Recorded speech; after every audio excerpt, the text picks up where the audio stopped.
Hello guys, welcome back to the online help guide. In today's tutorial, I'll walk you through the steps to install the Guarda app. At first, on your device, open the Play Store. Tap on the upper search bar. Following that, enter Guarda Wallet app. Then tap on Search. We are going to get the application downloaded. Simply tap the install icon to begin the installation. Before installing, confirm that you have a dependable internet connection. Now let it start downloading. Tap on Open once the download is complete.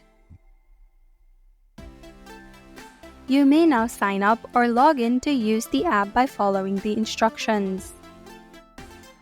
Thank you for watching Online Help Guide. Hope this video was helpful. If it was, then hit the like button and comment down if you have any questions or feedback.